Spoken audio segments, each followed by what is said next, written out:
Oiê, tudo bom? Eu sou a Mika com 3 N's no final, e hoje eu vou falar de Duna, o filme do Denis Villeneuve adaptando o livro clássico dos anos 60. Finalmente Duna está entre nós e eu voltei excepcionalmente aqui pro canal pra gravar esse vídeo. Pra quem não sabe, eu fiz uma cirurgia, eu expliquei tudo certinho lá nas minhas redes sociais e tal, e eu gravei alguns vídeos adiantados aqui pro canal, eu tô num período de licença médica, mas eu vim aqui só pra falar sobre Duna pra vocês, porque eu sei que é um assunto que meu público aqui gosta muito, e é um assunto que eu gosto muito e eu queria muito falar a respeito também, então eu abri uma exceção rapidinho, mas se a minha voz falhar em algum momento nesse vídeo, eu já adianto que é por causa disso que eu fiz uma cirurgia na garganta, tá tudo bem, gente, não se preocupem, mas se a minha voz der uma falhada ou ficar um pouquinho fanha, é por causa disso da cirurgia. Eu achei melhor fazer o vídeo agora em vez de esperar mais tempo, porque eu queria falar logo com vocês, então qualquer coisa é por isso, beleza? Esse aqui é um vídeo que não tem spoilers, nem do filme, nem do livro Duna que inspirou essa obra, então fiquem tranquilos em relação a isso. Se vocês quiserem mais pra frente, eu posso fazer um vídeo com spoilers, posso fazer uma análise com mais detalhes e tudo mais, mas caso você não conheça nada dessas histórias, não se preocupa que aqui você tá seguro. Então bora lá. Esse era um filme que originalmente estava previsto pra 2020, ele ia ser lançado ali no final de 2020, mas foi adiado por causa da pandemia, assim como muitos outros filmes, né? E agora finalmente chegou a data de lançamento dele. Ele já tinha sido exibido no Festival de Veneza e agora ele chega ao Brasil e aos Estados Unidos. Aqui no Brasil ele estreou só nos cinemas, mas daqui a um tempinho estreia na HBO Max também. E nos Estados Unidos rolou aquela estreia simultânea, tanto nos cinemas quanto no streaming da HBO Max. Isso inclusive deu a maior treta com o diretor, com o Denis Villeneuve, ele criticou muito, porque ele é a favor de que as pessoas vejam Duna na maior tela possível, porque é um filme lindo, porque o cinema tem que ser visto na tela grande e tudo mais. Tem um vídeo de expectativas de Duna em que eu falei sobre isso, e eu também queria recomendar um vídeo do Max, do Entreplanos, sobre esse assunto. O Max comentou sobre essa ideia de ter que ver filme na tela grande ou não. Tá bem legal o trabalho dele, dei uma olhada lá. E Duna, apesar de todas essas brigas de bastidores, acabou se tornando um dos lançamentos mais esperados de 2021. Não só por ele ter sido adiado, mas pela grandiosidade desse filme. Ele é um filme que tem um orçamento muito grande, tem um elenco muito forte, você tem muitos nomes conhecidos, praticamente qualquer personagem do filme é alguém famoso. Então você tem o Timothée Chalamet como Paul Atreides, você tem a Zendaya como Shani, a Rebecca Ferguson como a Lady Jessica, o Oscar Isaac como o Duque Leto Atreides, e por aí vai. O elenco é muito grandioso, todo mundo é mega conhecido, a trilha sonora é do Hans Zimmer, então tudo nesse filme diz blockbuster, né? Diz filme de alto orçamento, sucesso de bilheteria, pelo menos essa é a intenção. E eu acho que pra adaptar Duna não podia ser muito diferente disso, porque Duna é uma história que tem um escopo muito grande. A obra do Frank Herbert é muito grande, assim. Esse aqui é só o primeiro livro. O Frank Herbert escreveu 6, e tem também todos os outros que foram escritos depois da morte dele. Se vocês quiserem saber mais sobre o livro em particular, tem um vídeo meu que eu falo tudo sobre o contexto de Duna, o que ele representa, qual foi a influência dele na cultura pop, tá linkado aqui embaixo. Mas nesse vídeo, apesar de eu não focar no livro, eu acho que é bastante interessante trazer que a história contada pelo Frank Herbert é uma história que pode ser definida como grandiosa. Ela não é uma história sobre apenas um personagem, ela é uma história que se estende por muitos anos. Ela vem de muitos anos antes e ela se estende por muitos anos depois. A gente vê na história de Duna um momento muito importante da história geral interplanetária, um momento de virada muito importante, e a história é muito mais sobre isso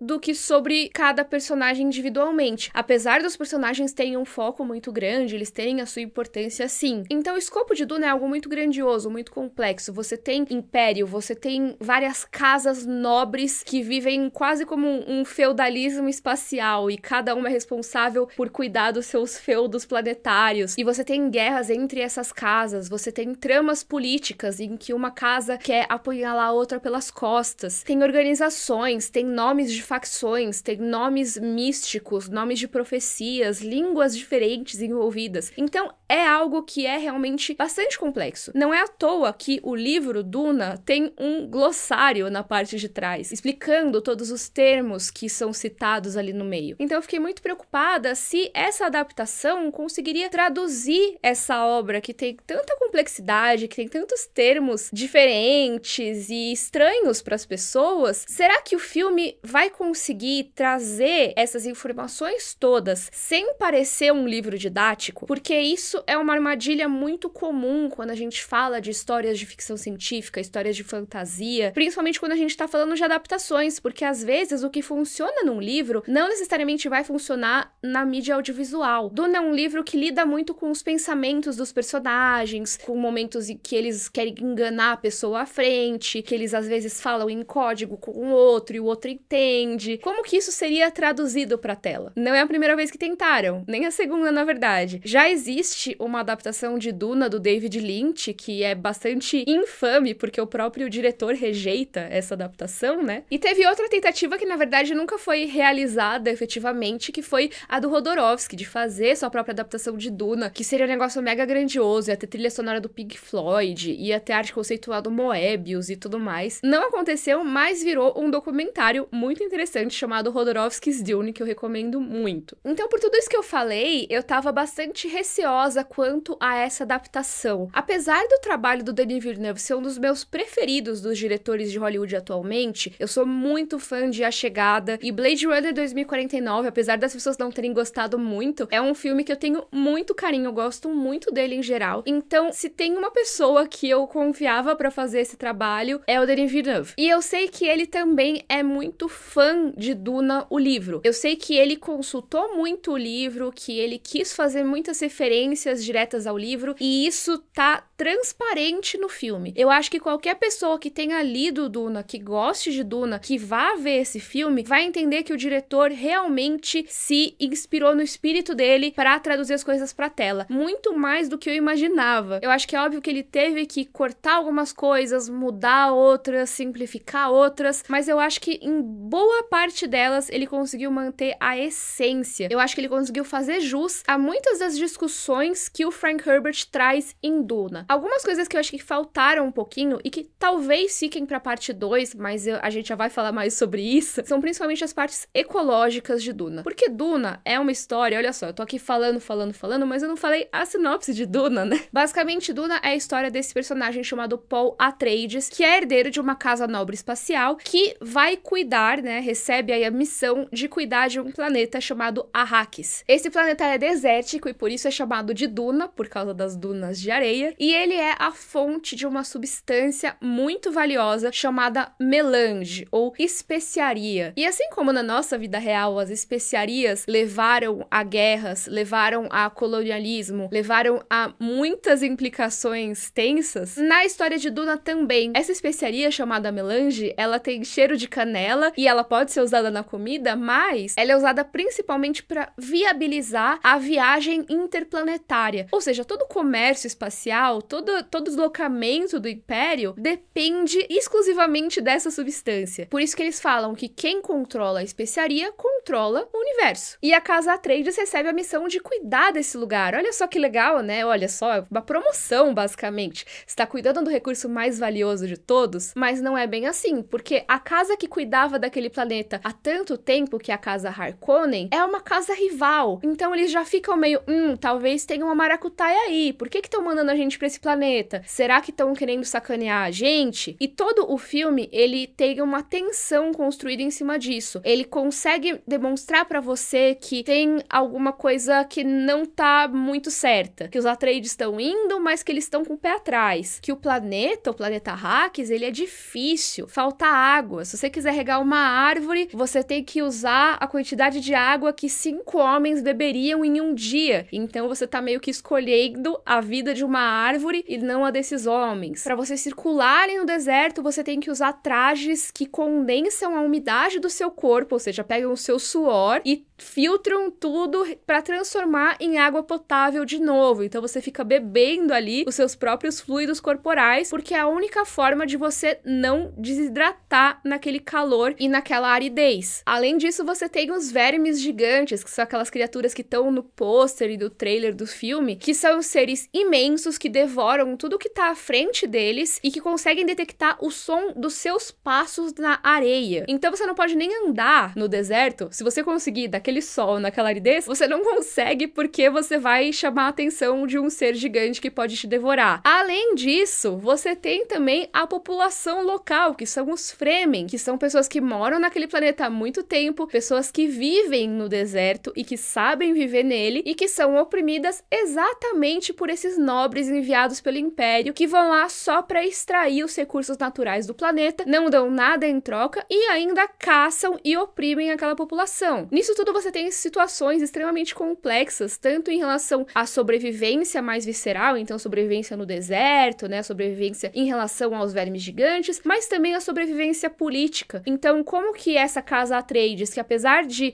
beleza, eu não quero oprimir tanto essa população, mas eu tenho que mandar a minha cota de especiaria desse mês pro imperador, senão ele vai ficar bravo comigo. Então dá pra entender por que todos os personagens estão meio, preciso tomar muito cuidado com o que eu tô fazendo, porque qualquer passo errado pode ser a minha ruína. Mas assim, essa sou eu, Mikan, entendendo por que tudo é assim. Talvez uma pessoa que vá ver esse filme e não saque logo de cara o contexto, ache que ele é um filme muito solene, ache que ele é um filme muito pesado. E não pesado de violência, mas pesado de ser algo soturno, sabe? Todo mundo parece o tempo todo que tá num velório. O Timothée Chalamet, a Rebecca Ferguson, o Oscar Isaac, todos eles parecem que estão marchando para suas mortes, basicamente. Mas isso, na minha opinião, Mikan, é algo que é positivo pro filme. Eu entendo que talvez algumas pessoas achem isso meio enfadonho, mas eu acho que tem tudo a ver com essa tensão que o Villeneuve quer construir dessa história. Cada momento que se passa em Arrakis,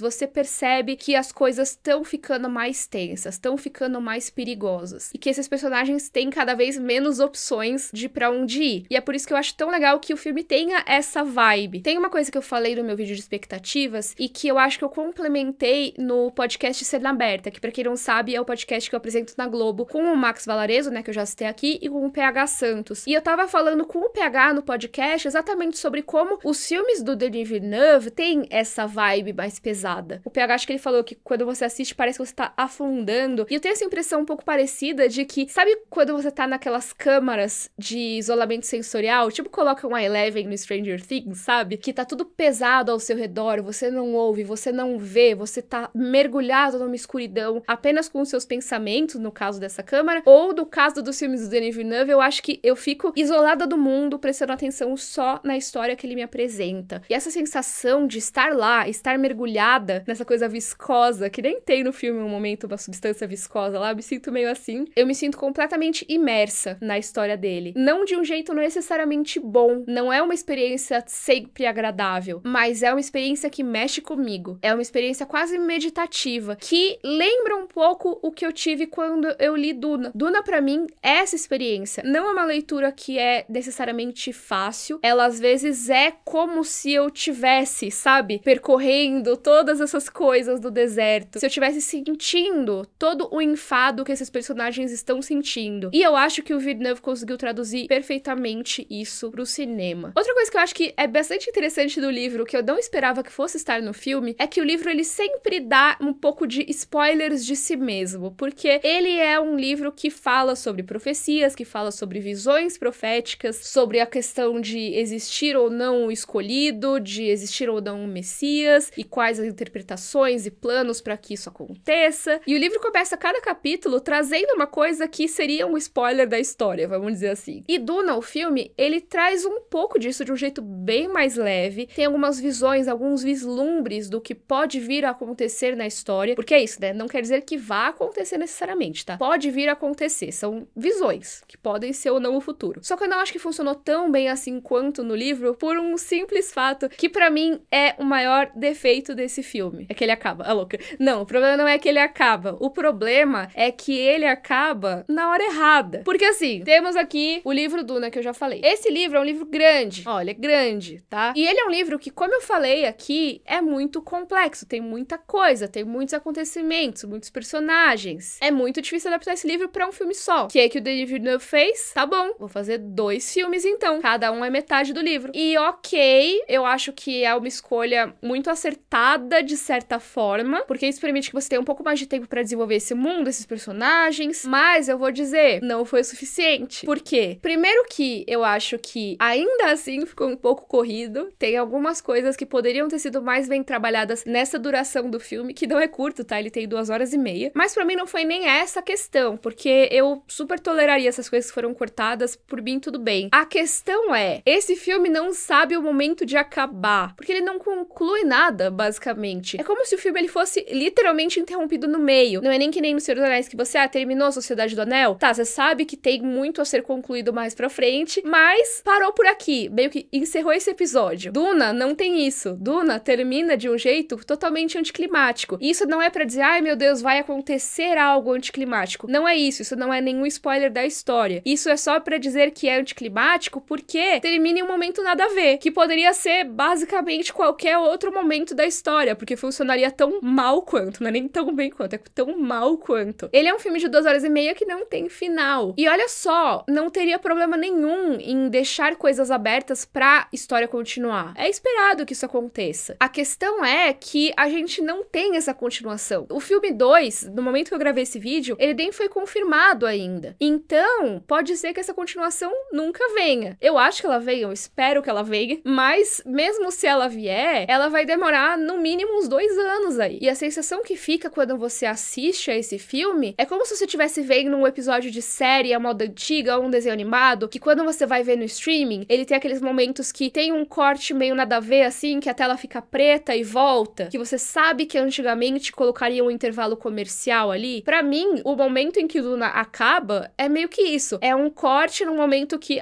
ok, entendo porque teria um intervalo aqui, mas ok. Só que ele não volta do intervalo comercial. Ele começa os créditos e não tem a continuação. Eu, Mikan, achei isso completamente anticlimático. Eu acho que tira muito da força do filme como a gente tem agora. Se por acaso daqui a 5 anos a gente já tiver a parte 2 e eu for assistir aos dois, assim, em seguida, eu provavelmente não vou me importar com isso. Se a parte 2 for boa, óbvio, né? E espero que sim. E eu acho que vai ser, porque eu acho que ele estabeleceu muitas coisas nessa primeira que vão render na segunda. A questão é que eu não tenho a segunda pra saber isso. Então eu só tenho um monte de construção, um monte de tensão aumentada nessa primeira parte que não vai ser realizada, não se completa, não serve pra si mesmo. Esse filme só seria completo se você exibisse ele numa double feature, sabe? Aquela sessão dupla na sala de cinema. Você exibisse a parte 1 e em seguida você exibisse a parte 2. Aí sim, eu acho que muito provavelmente seria uma das coisas mais legais que eu assisti nos últimos anos todos. Mas do jeito que tá, faltou. E eu fico triste de falar isso, de pegar esse detalhe e tudo mais, porque eu tenho certeza que é coisa de bastidores, né? Você não tem como produzir um filme tão grandioso em 2 partes, assim, de uma vez, logo de cara. Talvez até tivesse, mas dessa vez não deu, então tem que esperar pra fazer a parte 2. E eu não acho que esse formato, no fim das contas, vá diminuir a parte 1. Mas a questão é que ela só vai poder ser avaliada de um jeito justo quando tiver a parte 2. Por enquanto, ela é incompleta. Ela não funciona sozinha. Eu queria muito que tivesse a 2 pra poder dizer, putz, Duna é perfeito, eu amei. Mas eu não sei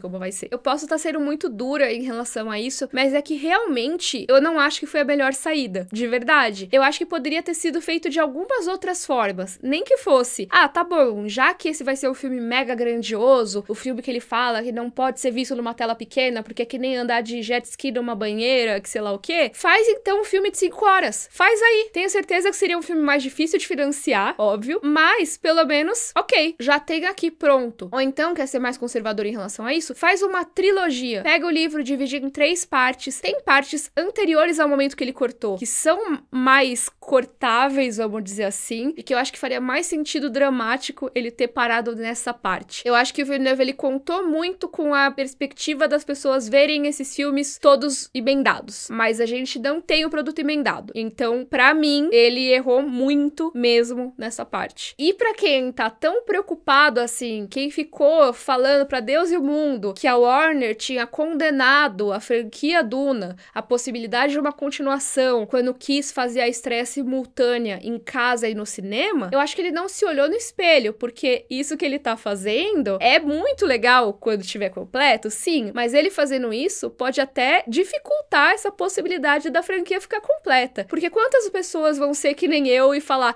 eu entendo o que ele quer fazer aqui, a parte 2 vai ser muito melhor. Muita gente vai lá, vai ver esse filme e vai falar, nossa, que lixo, esse filme enfadonho. além de tudo, não tem um final. E fazer o boca a boca que pode levar a um fracasso da bilheteria, inclusive. Então, assim, tô sendo muito crítica do Villeneuve? Tô. É um dos meus diretores preferidos.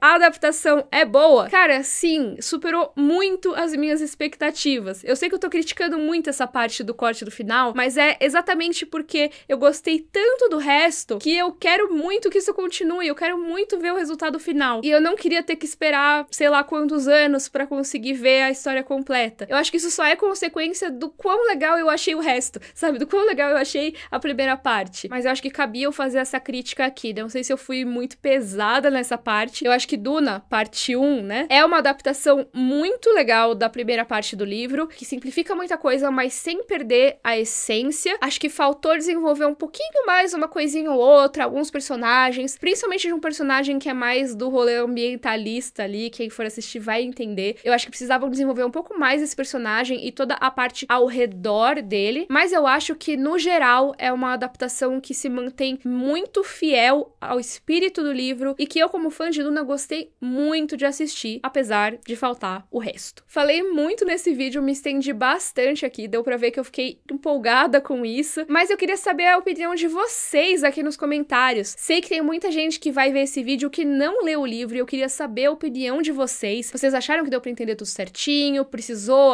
aí alguma explicação? Ficou faltando? Ou conseguiram traduzir bem as coisas? E vocês que curtem o livro, gostaram da adaptação? Acharam legal? Comentem tudo aqui embaixo. Lembrando que tem um monte de conteúdo meu sobre Duna, vai estar tudo linkado aqui na descrição. E se você gostou, por favor, curte o vídeo, assina o canal. Um beijo e até a próxima. Tchau, tchau!